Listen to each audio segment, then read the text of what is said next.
하나님 말씀입니다. 디도서 2장 1절부터 10절입니다.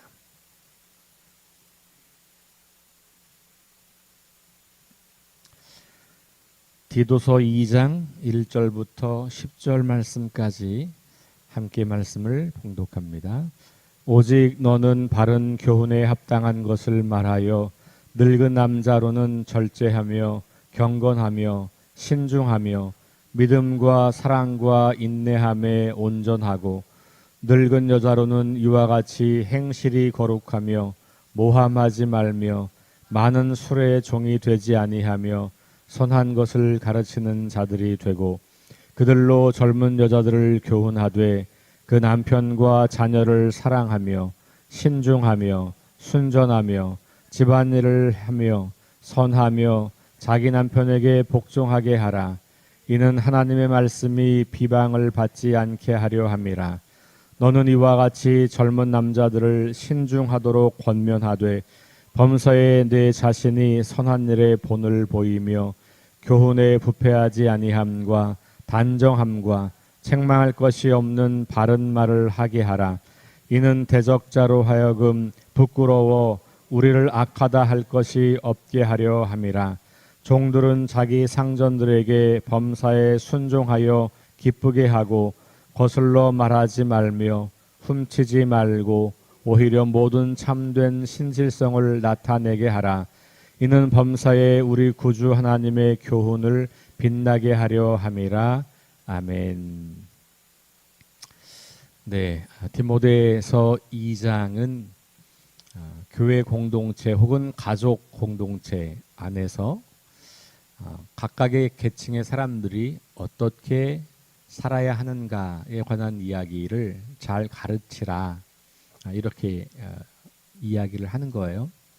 핵심은 바른 교훈에 합당한 삶을 사는 것, 2장 1절에 있는 말씀이죠. 바른 교훈이 있고 그 교훈에 합당하게 살아가는 것. 그러니까 교훈만 있는 게 아니고 그 교훈을 따라 살아가는 것이 같이 있는 거예요. 그러니까 우리는 교리를 배워서 교리를 암기하고 교리를 지식으로 가지고 있는 것으로 멈추면 안 되고 그 교리를 따라서 살아가는 삶을 사는 것. 그러니까 바울은 디도에게 그레데 교회 성도들이 그렇게 바른 교훈을 알고 그 교훈에 합당한 삶을 살라고 가르치라, 이렇게 권면하고 있는 거죠. 이유는 계속 우리 보고 있지만 거짓 교사들이 교회 안에서 나타났고 그들은 특별히 1장 10절부터 16절 우리 어제 보았던 말씀에 의하면 유대주의자들 혹은 할례주의자들이에요. 그러니까 유대인들 중에서 기독교로 개종한 사람들이 초기에 생겼던 거고 그 사람들이 보기에는 바울이 전하는 복음은 이방인들에게도 구원이 있다. 이방인들도 성령을 받는다. 그래서 자기들처럼 오랫동안 지켜왔던 율법과 전통을 지키지 않아도 구원이 가능하다는 이야기는 말도 안 되는 이야기처럼 들리는 거예요. 오늘날도 우리들 중에는, 그리스도인들 중에는 내가 오랫동안 해왔던 교리, 전통, 이것을 조금 벗어나려고 하면 말도 안 된다라는 생각을 하는 사람들이 상당히 많죠. 당연한 겁니다, 그것은. 왜냐하면 내가 오랫동안 지켜왔고 나는 이것이 너무 중요한 건데 그것이 그렇게 중요하지 않다라고 여겨지고 그건 구원과 관계없는 문제고 뭐 이렇게 이야기하면 누구나 처음에는 다 당황하고 말이 안 된다고 생각하고 그것을 가지고 반발하게 되어 있어요. 그건 당연한 일이죠. 문제는 그렇다고 해서 그게 바른 건 아니라고 하는 거예요. 나에게 당연하다고 해서 그게 올바른 건 아니다. 그러니까 낯선 상황을 만날 때 우리는 어떻게 이것을 하나님의 말씀과 성경의 진리대로 해석할 것인가, 재해석할 것인가, 이게 굉장히 중요해요. 유대인들에게 이방인은 굉장히 낯선 대상이죠. 낯설다는 말이 모른다는 말이 아니라 이방인들도 하나님 백성이 될 수 있다라고 하는 이야기가 낯선 거예요. 유대인들만 하나님 백성이고 우리만 구원받는다고 믿었던 사람들에게 이방인들에게도 구원이 있다? 이건 말도 안 되는 얘기, 너무너무 낯선 얘기고 너무 낯설기 때문에 그것은 이단적인 거죠. 그러니 바울의 복음을 온전하게 받아들이는 것이 이방인들에게는 너무 좋고 쉬운 거였지만 이방인들을 무시하고 멸시하고 그들을 혐오하고 그들을 배제하려고 했었던 유대인들이 보기에는 이건 말이 안 되는 거예요. 그러니까 유대인 기독교인 입장에서 보면 바울이 복음을 훼손하는 사람이죠. 그들이 알고 있던 진리를 훼손하고 왜곡하는 사람들인 거예요. 그런데 우리가 믿는 바는 뭡니까? 그 유대인들의 믿음이 아니라 바울의 믿음, 그리고 바울이 해석한 예수 그리스도, 이것이 오늘 우리에게 진리의 말씀으로 다가오는 거잖아요. 그리고 오늘 시대에도 우리는 낯선 상황에 마주할 때가 있어요. 한 번도 우리가 고민해 보지 않았던 문제, 한 번도 우리에게 심각하게 다가오지 않았던 문제들, 너무나 기독교 진리 안에서는 이게 딱 이렇게 틀이 잡혀 있었던 것 바깥에 있는 문제들이 이제는 신앙의 문제 안으로 들어오기 시작할 때 우리가 이걸 어떻게 맞이할 건가, 굉장히 중요한 질문이지요. 그래서 우리는 성경을 읽을 때 이 성경을 문자로 받아들이는 게 아니라 늘 어떻게 해야 된다고요? 해석을 잘해야 된다. 그러니까 어느 누구도 성경을 문자로 받아들이는 사람은 없어요. 그러면 말이 안 되는 상황을 너무 많이 마주하게 되기 때문에 자기가 편리한 것은 이렇게, 자기가 불편한 것은 거부하고, 이런 방식으로 다 해석을 하는 것이지 어느 누구도 해석 없이 성경을 그대로 가지고 오는 사람은 없다. 다 자기 나름대로 해석인 거죠. 그러니 우리는 성경의 진리라고 말할 때 사실은 더 엄밀히 말하면 각자가 해석한 성경의 진리일 거예요. 그러니 우리가 겸손하게 내가 해석하고 있는, 내가 이해하고 있는 이 성경 말씀이 정말로 하나님의 뜻 가운데 있는 것인지를 늘 조심스럽게 바라볼 필요가 있는 것이죠. 바른 교훈이라고 할 때 오늘 우리에게도 동일합니다. 성경을 문자로 이해하는 것이 아니라 이 성경을 어떻게 성경 전체의 큰 흐름과 성경 전체가 말하려고 하는 핵심 메시지에 부합하게 우리가 개개의 본문들과 이 말씀들을 연결시켜서 볼 수 있느냐라고 하는 것, 매우 중요하다는 이야기예요. 자, 그러면서 오늘 이 바울은 디도에게 교회 안에 있는 성도들을 가르칠 때 이게 이제 이 연령별로 혹은 남녀 혹은 신분별로 나누어서 각각의 계층에 대해서 이야기하죠. 보니까 늙은 남자, 늙은 여자, 젊은 남자, 그리고 종. 이걸 문자로 이해하면 바울은 노예 제도를 인정하는구나, 기독교는 노예 제도를 운영해야 되는구나, 이렇게 이해하는 거예요. 성경에 여기 종도 나와 있으니까. 그래서 사실 이런 본문을 가지고 예전에는 어떻게 했어요? 노예 제도를 정당화했죠. 노예 제도를 정당화한 사람은 누구예요? 기독교인들이에요. 물론 그 전부터 있었던 것이지만 기독교인들이 노예 제도를 정당화하는 본문으로 이런 본문을 가지고 오는 거예요. 이 성경을 잘못 이해하는 것이죠. 그래서 바울 봐라, 성경 봐라, 다 종이 있고 노예가 있는데 그러면 노예 제도 하나님 만드신 거 아니냐라고 해석을 하는 거예요. 지금도 성경에 있는 내용들을 가지고 자, 우리 성경은 종이 존재하니 우리 종을 이제 둬야 된다라고 주장하면 말이 안 되는 얘기. 이 정도는 이제는 여러분들이 다 이해는 되시잖아요. 똑같아요. 성경의 모든 본문들을 그 시대의 문화와 상황과 역사적 맥락을 가지고 읽어야지 그걸 초월해서 지금 읽을 수가 없다는 거예요. 그러니까 우리는 일부 일처제를 지키잖아요. 어떤 성경을 믿는 사람들은 일부 다처제가 성경적이다라고 해서 일부 다처제를 삼는다는 말이에요. 왜냐하면 구약성경, 신약성경 보세요. 다 일부 다처제란 말이에요. 그거는 성경을 기록할 당시의 문화와 역사와 이런 것들이 이 성경에 반영되어 있는 것이지 그게 성경이 말하려고 하는 메시지가 아닌 거고, 더군다나 바울 시대에 예수님 당시에 종이라고 하는 이 사람들, 물론 바울은 이걸 개혁하려고 했던 의지는 없어요. 그 시대에 속한 사람이었기 때문에. 예수님도 마찬가지였죠. 그럼에도 불구하고 그들은 그 시대의 종과는 완전 다른 삶의 방식을 소개하고 있는 것이죠. 그리스도인으로서. 자, 어쨌든 여러 계층의 사람들이 등장하는 거예요. 그런데 나이나 혹은 뭐 남자나 여자나 혹은 종, 이런 것들을 다 포괄해서 각각의 사람들이 자신이 스스로 바른 교훈에 합당한 것을 지키도록 그렇게 가르치라. 그래서 여기 보면 이제 여러 가지가 나오지만 이걸 다 하나하나 단어 하나하나를 설명하기에는 시간이 너무 짧습니다만 간략하게 공통적이라고 보여지는 몇 가지 단어들이 나와요. 그러니까 자주 반복되는 단어들이 나오는 거죠. 두 가지인데 하나는 신중함이고 하나는 선한이라고 하는 단어예요. 선한 것 혹은 선한 일. 2절에 보면 늙은 남자에게 어떻게 가르치냐 하면 늙은 남자들은 절제하고 경건하고 신중하고 믿음과 사랑과 인내함에 온전하게 하고 라고 가르치면서 거기 신중하다라는 단어가 등장하죠. 늙은 여자에게는 이렇게 가르치는 거예요. 행실이 거룩하고 모함하지 않고 많은 술의 종이 되지 않고 선한 것을 가르치는 자들이 되고, 여기에는 선한 것이라는 단어가 눈에 띄어요. 왜냐하면 그 뒤에 반복되기 때문에 그래요.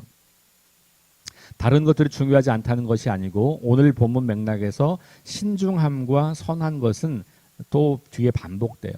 4절 그들로 늙은 여자들로 젊은 여자들을 교훈하되, 어떻게 교훈하냐? 남편과 자녀를 사랑하고 신중하고 순전하고 집안일을 해야 하고 선하고 신중하고 다 나오죠. 5절 같은 경우는 자기 남편에게 복종하게 하라. 이는 하나님의 말씀이 비방을 받지 않게 하려면, 이렇게 나왔고, 6절 보면 젊은 남자들 신중하도록 권면하라. 7절 선한 일에 본을 보여라.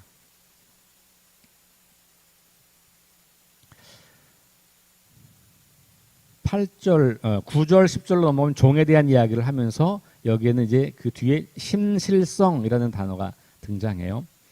그러니까 다른 단어들과 다 연결을 해서 신중함 혹은 선한 이렇게 크게 대변할 수 있다라고 보여져요. 신중함과 관련된 단어들은 절제, 경건, 인내, 뭐 거룩, 많은 술의 종이 되지 않는 것, 뭐 이런 것들이 다 신중한 것과 관련되어 있겠죠. 선한 것들과 관련되어 있는 것들은 어떤 걸까요? 선한 것, 모함하지 않는 것, 이 반대적인 개념으로 남편과 자녀를 사랑하는 것, 그렇죠? 그 다음에 저 뒤에 가면 또 선한 일에 본을 보이는 것 또 나오고 바른 말 하는 것, 이런 이야기들. 신실성 이런 것들이 이 두 가지를 다 포함할 수 있다고 봐요. 그거가 공통적인 요소는 아니지만 반복되면서 전체적인 개개의 요소들을 좀 통합할 수 있는 단어라고 보여집니다. 어쨌든 그렇다면 결국은 우리의 마음가짐과 생각과 지식이 우리의 삶에 영향을 주는 것들이에요. 그러니까 이거는 여기 나와 있는 것들은 교리가 아니라 그 교리 때문에 우리가 어떻게 사는지에 관한 어떤 마음가짐을 가져야 되고 어떻게 사람들을 대해야 하고 어떻게 내가 하는 일을 대해야 하고 이런 삶의 방향과 가치와 태도와 그리고 열매들에 관련된 문제라는 거죠. 그 바른 교훈에 합당한 삶을 살도록 하는 것. 근데 그것 중에 대부분이 조심스럽게 하는 것과 연결되어 있어요. 자, 근데 핵심은 여기 나와 있지 않지만 핵심은 뭐냐면 거짓 교사들이 가르치는 것과 혹은 예수 그리스도를 믿음으로 받아들이기 전에 살던 것과 반대되는 삶이라고 하는 거예요. 이게 핵심이에요. 그동안 내가 살아왔던 삶의 방향, 삶의 가치, 추구했던 것과는 정반대의 삶을 살아가는 것. 왜냐하면 이제 우리는 주인이 달라졌기 때문에. 기독교 복음의 핵심은 주인이 누구이냐의 문제인 거예요. 하나님이 창조주라고 하는 것은 하나님이 우리를 만드셨고 우리의 주인이라고 하는 말이에요. 그러니까 창조신앙의 핵심은 누가 내 인생의 주인이냐, 누가 온 세상을 다스리는 분이냐, 누가 온 세상을 만드신 분이냐, 누가 온 세상의 왕이시냐를 고백하는 신앙이잖아요. 그러니까 하나님의 창조를 믿는 것은 1차적으로 이 눈에 보이는 세계를 만드셨다라고 하는 것, 이런 것을 더 뛰어넘어서 우리의 인생의 온 세상의 주인이 하나님이시다라는 거 믿는 거거든요. 근데 하늘과 땅과 바다와 물고기와 사람을 하나님 만드셨다라고 하는 교리적으로 믿는 사람들 중에도 하나님이 자기 삶의 주인이 안 되는 경우들이 매우 많아요. 그건 창조신앙을 제대로 고백하는 게 아닌 거죠. 그러니까 어떤 이 세상을 누가 만들었냐, 질문, 답, 하나님, 이걸 가르치려고 하는 게 아니라 성경이 말하는 창조신앙은 우리의 주인이, 우리의 삶을 통치하고 다스리는 분이 누구냐? 하나님이라는 거죠. 내 인생의 주인이 누구냐? 하나님이라는 거예요. 내가 스스로 존재하는 게 아니고, 내가 내 뜻대로 태어난 게 아니고, 내가 내 마음대로 내 삶을 운영할 수 있는 권한이 나에게 없다는 걸 인정하는 겁니다. 이게 창조신앙이거든요.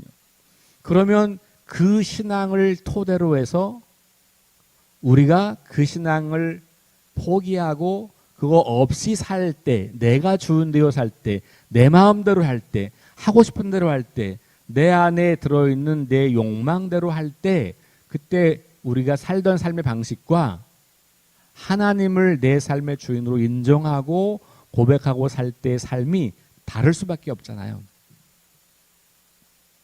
내 삶의 주인이 누구인가에 따라서 내 인생은 달라지는 거거든요. 당연히 하나님이 주인이시기 때문에 신중하고 절제하고 조심하고 선하신 하나님처럼 선한 삶을 추구하고 악한 말을 하거나 거짓을 일삼거나 누군가를 모함하거나 누군가를 배제하거나 이렇게 하지 않는 거예요. 왜? 하나님이 그런 분이시니까. 그러니까 그 하나님을 따라서 우리가 인생을 살겠다고 결정한 사람들이 그리스도인들이거든요. 교리를 믿는 게 중요하죠. 그런데 그것으로 끝나는 게 아니라 그 교리의 의미를 내 삶으로 가지고 와서 그렇게 살아가는 거예요. 그러니까 이제까지 살던 것과는 너무 다른 삶을 사는 거고, 내 주변에 그리스도인이 아닌 하나님을 주인으로 삼지 않고 자기가 주인인 사람들과 다른 삶을 사는 것이 지극히 마땅하다라고 볼 수가 있는 거예요. 그런 것들이 그 당시에 특별히 이방 신을 섬기던 문화 속에서는 절제하지 못하여서 막 살아가는, 자기 욕망대로 살아가는 그런 것들을 대부분 이제 포함하고 있던 거고, 그 반대의 이야기를 하기 때문에 신중함이라든지 절제라든지 이런 이야기들이 매우 자주 등장하는 것을 보게 됩니다. 자, 그런데 그렇게 살아갈 때 어떤 결과가 있냐? 바울은 오늘 3번이나 반복해서 비슷한 이야기를 해요. 우리가 그렇게 살아갈 때, 성도들이 그렇게 살아갈 때, 믿음의 공동체가 그런 삶을 살아갈 때 그 결과가 뭐냐? 자, 5절 말씀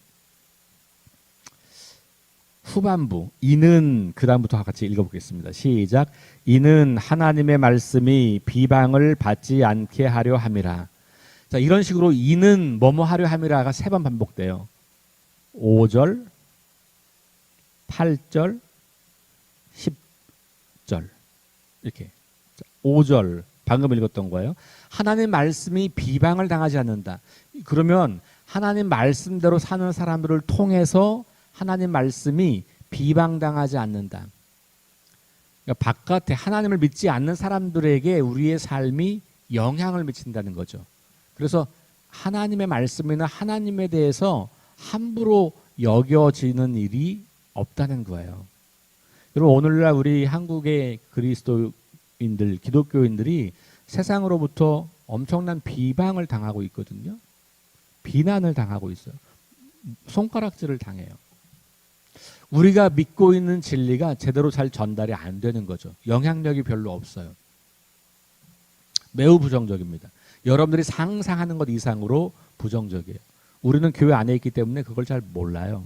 그리고 그런 얘기를 들으면 기분 나빠하지만 기분 나빠할 일이 아니라 우리가 믿고 있는 하나님이 비방받고 있는 것은 우리 책임인 거예요. 우리가 뭔가 하나님을 오해하도록 보여주고 있는 거죠. 우리 삶으로. 그런데 우리가 이와 같은 삶을 살아갈 때 사람들이 하나님 말씀을 혹은 하나님을 비방하지 않게 된다는 거예요. 이거 전통적인 구약 성경과 연결해서 보면 하나님의 이름을 망령되이 일컫지 말라라는 십계명을 지키는 일이에요. 내 입으로 하나님을 욕해서 하나님이 망령되는 게 아니고요. 내 삶이 하나님을 믿는다고 하는, 하나님 말씀을 따른다고 하는 내 삶이 세상과 똑같을 때 사람들은 하나님 말씀과 하나님을 비방하게 되는 거거든요. 나는 예배하고 교회를 열심히 다니고 교회에서 봉사도 많이 하고 성경도 많이 읽고 그런데 삶은 똑같다. 그러면 그 말씀이 비방을 받는 거예요. 그렇게 되지 않도록 너희의 삶을 주의하라 이렇게 이야기하는 거거든요. 8절 말씀 볼까요? 이는부터 시작. 이는 대적하는 자로 하여금 부끄러워 우리를 악하다 할 것이 없게 하려 함이라. 그리스도인들은 악한 사람들이다 라고 하는 그 비방하고 대적하는 사람들, 바울과 동역자들을 악하다고 비방하는 사람들, 이 사람들이 있는 거예요. 그런데 우리가 이와 같은 삶을 추구하면 그들이 스스로 부끄러워질 거다. 구약 성경에 보면 머리에 화로를 놓는다 이런 표현이 등장하거든요. 그거 뭐냐면 내 얼굴이 화끈화끈 뜨거워지는 거니까 부끄러워진다는 말이에요. 그러니까 우리가 진리를 가지고 살아갈 때 사람들이 그리스도인들을 욕하고 하나님을 비방하던 사람들이 스스로 부끄러워져서 얼굴이 화끈화끈 되는 거. 그렇게 된다는 거죠. 그러면서 우리가 하나님 믿는 사람들은 악한 사람들이 아니고 선한 사람들인 거구나. 이게 드러난다는 거예요. 10절 중간 이후 이는 시작. 이는 범사에 우리 구주 하나님의 교훈을 빛나게 하려 함이라. 하나님의 말씀이 빛나게 된다. 그러니까 영광스럽게 된다는 거잖아요. 하나님의 이름을 거룩하게 하시며 우리 주기도문 암송할 때마다 첫 번째 드리는 기도가 뭐예요? 하나님의 이름이 거룩하게 여김을 받으시오며. 여러분 사실 하나님의 이름은 우리가 뭐 어떻게 훼손할 수 있는 이름이 아니잖아요. 그런데 훼손이 되는 거죠. 어떻게 훼손이 돼요? 사람들이 우리를 보고 하나님의 이름을 망령되이 일컫거나, 그죠? 여기 나와 있는 것처럼 사람들이 우리를 보면서 하나님 말씀을 왜곡하거나 이렇게 되는 거잖아요. 그러니까 하나님의 이름이 거룩히 여김을 받는다라고 하는 것은 우리의 삶이 어떠하냐를 통해서 하나님 모르는 사람들이 하나님을 높이느냐, 오늘 말씀대로 말하면 하나님의 교훈이 빛나게 되느냐, 이런 문제라는 거예요. 그러니까 보세요. 우리 그리스도인의 삶은 세상 사람들에게 굉장히 큰 영향력을 미치는 거예요. 그 영향력의 결론은 뭐냐면 하나님이 누구신가를 드러내는 겁니다. 우리가 거짓된 삶을 살면 하나님이 거짓된 분이 되는 거고, 우리가 사람들을 배제하고 혐오하는 삶을 살면 하나님이 그런 분으로 비춰지는 거고, 우리가 이웃을 미워하고 원망하는 삶을 살면 하나님이 그런 분이고 기독교 진리가 그런 거가 되는 것이죠. 그건 소수 사람들이 하는 거니까 그렇지 않아요 라고 우리는 말할 수 있지만 그 사람들이 만나는 그리스도인들이 그렇다면 기독교가 그렇게 비춰지는 거고 하나님이 그렇게 비춰지는 것이거든요. 그러니까 오늘 굉장히 중요한 말씀을 하는 거예요. 믿음의 공동체 혹은 가족 공동체. 이 당시는 이게 교회가 가정에서 모였기 때문에 가족 구성원들을 다 하나하나씩 이야기를 하면서 이야기하는 건데, 종도 가족 안에 있는 사람들이거든요. 집안에 다 종이 있었으니까. 예수 믿는 종은 예수 믿지 않는 종과 다르다는 거예요. 똑같은 종이긴 하지만 신분의 개혁은 일어나지 않았지만 전혀 다른 방식의 삶을 살아가는 거거든요. 마찬가지로 예수 믿는 나이 많은 사람들, 예수 믿는 젊은 사람들 뭔가 다르다는 거예요. 그 다름이 거룩함인 거고 그것이 결국은 우리가 믿는 그 하나님이 어떤 분인지를 잘 드러내고 있다라는 것을 우리가 기억하면서 오늘 우리에게 주어진 하루를 하나님의 말씀에 합당한 삶의 방식으로 살아가서 우리 때문에 하나님의 이름이 빛나고 하나님의 말씀이 더욱 존귀하게 되고 우리를 비방하던 사람들이 하나님 믿는 사람들이 그렇지 않다는 것이 드러나고 증명되는 그런 우리들의 삶이 될 수 있기를 주의 이름으로 축원합니다. 기도하겠습니다. 하나님 감사합니다. 말씀을 가르쳐야 하는 디도에게 성도들이 어떤 삶을 살라고 가르치라 그렇게 권면하는 장면을 우리가 봅니다. 핵심은 바른 교훈에 합당한 삶을 사는 것. 이전에 하나님 없이 내가 주인이었을 때의 인생과 전혀 다른 삶을 살아가는 것. 하나님이 내 삶의 주인이시고 나를 통제하시기 때문에 내가 그 하나님의 말씀에 따라서 절제하고 조심하고 신중하고 경건하며 함부로 말하거나 비방하거나 술에 취하거나 옛날 방식을 따라 살아가는 삶이 아니라 신중하고 겸손하고 절제하고 선한 일을 행하고 사람들을 사랑하며 정직하며 신실하게 살아가라고 그래야 하나님이 어떤 분인지가 선명하게 드러난다고 가르치는 이 말씀이 오늘 우리의 삶에 들어와서 우리의 인생이 될 수 있도록 오늘 이 말씀이 우리의 삶으로 해석되어 우리의 삶 속에서 열매가 맺혀질 수 있도록 인도하여 주옵소서. 예수님 이름으로 기도합니다. 아멘. 우리 함께 합심해서 기도하실 텐데 오늘 우리 지난 주일에 이어서 오늘 내일 다시 어린이 여름 성경학교가 이어집니다. 위해서 특별히 기도해 주시기 바랍니다. 6가지 기도 제목 가지고 함께 합심해서 기도하시고 개인 기도하고 돌아가겠습니다.